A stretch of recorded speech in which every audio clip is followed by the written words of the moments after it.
So ಇವತ್ತು ನಾನು ಯಾವುದ್ರ ಬಗ್ಗೆ ವಿಡಿಯೋ ಮಾಡ್ತಾ ಇದ್ದೀನಿ ಅಂದರೆ ಟೈಪ್ 1 ಮತ್ತು ಟೈಪ್ 2 ಡಯಾಬಿಟಿಸ್ ಬಗ್ಗೆ ಹೇಳ್ತಾ ಇದ್ದೀನಿ. ಸೊ ಸುಮಾರು ಜನ ನನ್ನ ಹತ್ರ ಬರೋರು ಅದೇ ಕನ್ಫ್ಯೂಷನಲ್ಲಿ ಇರ್ತೀರ, ನಿಮಗಿರೋದು ಟೈಪ್ 1 ಡಯಾಬಿಟಿಸಾ ಟೈಪ್ 2 ಡಯಾಬಿಟಿಸಾ ಅನ್ನೋಂಥದ್ದು.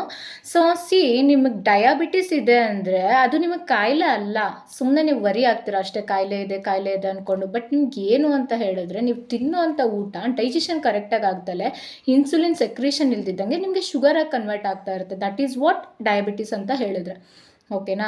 ಸೊ ಇದರಲ್ಲಿ ಟೈಪ್ 1 ಅಂದರೆ ಏನು ಅಂತ ಹೇಳಿದ್ರೆ, ಈ ಟೈಪ್ 1 ಕಾಣಿಸೋ ಅಂಥದ್ದು ಚಿಕ್ಕ ಚಿಕ್ಕ ಮಕ್ಕಳುಗಳಲ್ಲಿ. ಫಾರ್ ಎಕ್ಸಾಂಪಲ್ ಇವಾಗ ತಾನೇ ನ್ಯೂ ಬೋರ್ನ್ ಬೇಬಿ ಇರುತ್ತೆ, 5 ತಿಂಗಳು ಮಗು, ಇನ್ನು ಇವಾಗ ತಾನೇ ಹುಟ್ಟಿರೋ ಅಂಥ ಮಕ್ಕಳಲ್ಲಿ, ಆ್ಯಂಡ್ ಆಲ್ಸೋ 8 ವರ್ಷದ ಮಕ್ಕಳು, 10 ವರ್ಷದ ಮಕ್ಕಳು, ಈ 18 ವರ್ಷದ ಒಳಗಡೆ ಇರುವಂಥ ಮಕ್ಕಳಲ್ಲಿ ಕಾಣಿಸೋವಂಥದ್ದು ನಾವು ಟೈಪ್ 1 ಡಯಾಬಿಟಿಸ್ ಅಂತ ಹೇಳ್ತೀವಿ. ಸೊ ಈ ಟೈಪ್ 1 ಡಯಾಬಿಟಿಸ್ ಅಂದರೆ ಏನು ಅಂತ ಹೇಳಿದ್ರೆ, ಆ ಮಕ್ಕಳಲ್ಲಿ ಹುಟ್ಟುತ್ತಾನೇನೆ ಇನ್ಸುಲಿನ್ ಪ್ರೊಡಕ್ಷನ್ ಆಗ್ತಾ ಇರಲ್ಲ. ಸೊ ದಟ್ ಮೀನ್ಸ್ ಇವಾಗ ಇನ್ಸುಲಿನ್ ಉತ್ಪಾದನೆ ಆಗಬೇಕು ನಿಮ್ಮ ದೇಹದಲ್ಲಿ ಅಂತ ಹೇಳಿದ್ರೆ, ಈ ಒಂದು ಪ್ಯಾಂಕ್ರಿಯಾಸ್ ಅನ್ನುವಂಥ ಒಂದು ಗ್ಲ್ಯಾಂಡ್ ಇರುತ್ತೆ, ಓಕೆನಾ. ಸೊ ಆ ಪ್ಯಾಂಕ್ರಿಯಾಸ್ ಒಳಗಡೆ ಇನ್ಸುಲಿನ್ ಉತ್ಪಾದನೆ ಆಗ್ತಾ ಇರುತ್ತೆ ನಿಮಗೆ. ಇವ್ರಿಗೇನಾಗಿರುತ್ತೆ, ಆ ಪ್ಯಾಂಕ್ರಿಯಾಸೇ ಇಲ್ದಲೇ ಮಕ್ಕಳು ಹುಟ್ಟಿರ್ತವೆ. They have taken birth without pancreas. ಒಂದು ಎರಡನೇದು ಏನಾಗಿರುತ್ತೆ ಅಂದರೆ, ಪ್ಯಾಂಕ್ರಿಯಾಸ್ ಇರುತ್ತೆ ಬಟ್ ಅದೇನು ಅಂತ ಹೇಳಿದ್ರೆ ಫಂಕ್ಷನಿಂಗ್ ಕರೆಕ್ಟಾಗಿ ಮಾಡ್ತಾ ಇರಲ್ಲ. ಸೊ ಇನ್ಸುಲಿನ್ ಪ್ರೊಡಕ್ಷನ್ ಆಗ್ತಲೇ ಅದು ವಿತೌಟ್ ಇನ್ಸುಲಿನ್ ಪ್ರೊಡಕ್ಷನ್ ಇರುತ್ತೆ.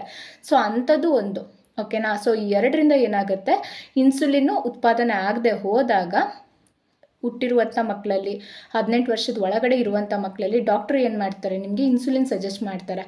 ಸೊ ನಾನು ನಿಮ್ಗೇನು ಹೇಳ್ತೀನಿ ಅಂತ ಹೇಳಿದ್ರೆ, ನಮ್ಮ ಆಯುರ್ವೇದದಲ್ಲೇ ಕೂಡ ಇನ್ಸುಲಿನ್ ಇಲ್ದಲೇ ಟೈಪ್ 1 ಡಯಾಬಿಟಿಸ್ ಇರುವಂಥ ಮಕ್ಕಳಿಗೆ ಕೂಡ ನಾವು ಶುಗರ್ನ ರಿವರ್ಸ್ ಮಾಡಿಕೊಡ್ತೀವಿ.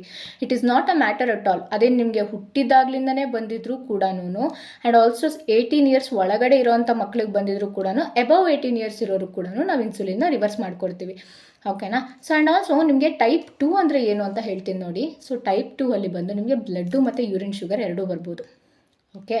ಸೊ ಈ ಟೈಪ್ 2 ಡಯಾಬಿಟಿಸ್ ಅಂತ ಹೇಳಿದ್ರೆ, ನಿಮ್ಮ ಬಾಡಿಯಲ್ಲಿ ಇನ್ಸುಲಿನ್ ಉತ್ಪಾದನೆ ಆಗ್ತಾ ಇರುತ್ತೆ, ಬಟ್ ಏನು ಅಂತ ಹೇಳಿದ್ರೆ ಅದನ್ನು ಸೆಲ್ಸ್ ಯೂಸ್ ಮಾಡ್ಕೊತಾ ಇರಲ್ಲ, ಕರೆಕ್ಟ್ ಅಲ್ವಾ. ಇವಾಗ ನೀವು ಊಟ ಮಾಡ್ತೀರಾ, ಅದು ಜೀರ್ಣ ಆಗೋದಕ್ಕೆ ನಿಮಗೆ ಇನ್ಸುಲಿನ್ ಬೇಕಾಗುತ್ತೆ, ಓಕೆನಾ. ಸೊ ನಿಮಗೆ ಇನ್ಸುಲಿನ್ ಪ್ರೊಡಕ್ಷನ್ ಆಗ್ತಾ ಬರ್ತಾ ಇರುತ್ತೆ. ಒಂದು ಏಜ್ ಆಗ್ತಿದ್ದಂಗೆ ಏನಾಗ್ಬಿಡುತ್ತೆ, ಒಂದು ಸರ್ಟೇನ್ ಏಜ್, ಒಂದು 30 ವರ್ಷ 40 ವರ್ಷ ಆಗ್ತಿದ್ದಂಗೆ ಅದು ಸ್ಲೋ ಡೌನ್ ಆಗಿಬಿಡುತ್ತೆ. ಸರಿಯಾದ ಪ್ರಮಾಣದಲ್ಲಿ ಇನ್ಸುಲಿನ್ ಉತ್ಪಾದನೆ ಆಗ್ತಾ ಇರಲ್ಲ. ಸೊ ಅವಾಗೇನಾಗುತ್ತೆ, ನಿಮಗೆ ನೀವು ತಿನ್ನೋಂಥ ಊಟ ಅರ್ಧ ಜೀರ್ಣ ಆಗುತ್ತೆ, ಇನ್ನು ಅರ್ಧ ಶುಗರಾಗಿ ಕನ್ವರ್ಟ್ ಆಗುತ್ತೆ. This is what type 2 diabetes ಅಂತ ಹೇಳಿದ್ರೆ, ಸರಿನಾ. ಇನ್ಸುಲಿನ್ ಏನು ಪೂರ್ತಿ ಹೊರಟೋಗಿರಲ್ಲ ನಿಮಗೆ, ಅರ್ಧಂಬರ್ಧ ಇನ್ಸುಲಿನ್ ಉತ್ಪಾದನೆ ಆಗಿ ಇನ್ನು ಅರ್ಧ ಮಾತ್ರ ಇನ್ಸುಲಿನ್ ಉತ್ಪಾದನೆ ಆಗ್ತಿರಲ್ಲ. ಸೊ ಅವಾಗೇನಾಗುತ್ತೆ, ಅರ್ಧ ಊಟ ಜೀರ್ಣ ಆಗುತ್ತೆ, ಇನ್ನು ಅರ್ಧ ಶುಗರಾಗಿ ಕನ್ವರ್ಟ್ ಆಗ್ಸಿರುತ್ತೆ, ಅಷ್ಟೇ, ಓಕೆನಾ. ಸೊ ಇದಕ್ಕೆ ನಿಮ್ಗೆ ಏನು ಮಾಡಿಬಿಡ್ತಾರೆ ಡಾಕ್ಟ್ರುಗಳು, ಮಾತ್ರೆಗಳು ಕೊಡ್ತಾರೆ. ಫಸ್ಟು ಮಾತ್ರೆ ಸ್ಟಾರ್ಟ್ ಮಾಡ್ತಾರೆ, 1 mg ಟ್ಯಾಬ್ಲೆಟ್ಗಳಿಂದ ಸ್ಟಾರ್ಟ್ ಮಾಡ್ಕೊಂಡು ಬರ್ತಾರೆ. ನಿಮ್ಗೆ ಅದಾದಮೇಲೆ 500 mg ಆಗುತ್ತೆ. ಫಾರ್ ಎಕ್ಸಾಂಪಲ್ GP1 GP2 ಮೆಟ್ಫಾಮಿನ್ನು ಈ ಥರದ್ದೆಲ್ಲ ಸ್ಟಾರ್ಟ್ ಮಾಡ್ತಾ ಬರ್ತಾರೆ. ಸೊ ಲಾಸ್ಟಲ್ಲಿ ನಿಮ್ಗೆ ಎಲ್ಲಿಗೆ ನಿಲ್ಲಿಸ್ತಾರೆ ಅಂದರೆ, ಇನ್ಸುಲಿನ್ ಲೆವೆಲಿಗೆ ನಿಲ್ಲಿಸ್ತಾರೆ. ಇಂಜೆಕ್ಷನ್ ಹಾಕ್ಕೊಂಡು ಲೈಫ್ ಪೂರ್ತಿ ಇಂಜೆಕ್ಷನ್ ಹಾಕ್ಕೋಬೇಕು ಅಂತ ಹೇಳ್ತಾರೆ ನಿಮಗೆ, ಬಟ್ ಅವಶ್ಯಕತೆಯೇ ಇಲ್ಲ. ಸೊ ನಮ್ಮದು ಬಂದು ಆಯುರ್ ಸಂಜೀವಿನಿ ಅಂತ ಮೆಡಿಸನ್ ಇದೆ.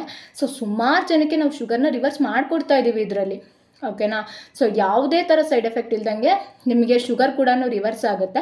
ಆ್ಯಂಡ್ ಈವನ್ ನೀವು ಯಾವುದೇ ಒಂದು ಪ್ರಾಡಕ್ಟ್ ತೊಗೋತೀರಾ ಅಂದರೆ you have to take with a doctor concern. So ಅವಾಗೇನಾಗುತ್ತೆ, ನಾವು ಯಾವುದೇ ಥರ ಸೈಡ್ ಎಫೆಕ್ಟ್ ಇಲ್ದಂಗೆ ನಾವು ನಿಮಗೆ ಕ್ಯೂರ್ ಮಾಡಿಸ್ಕೊಡ್ತೀವಿ, ಓಕೆನಾ.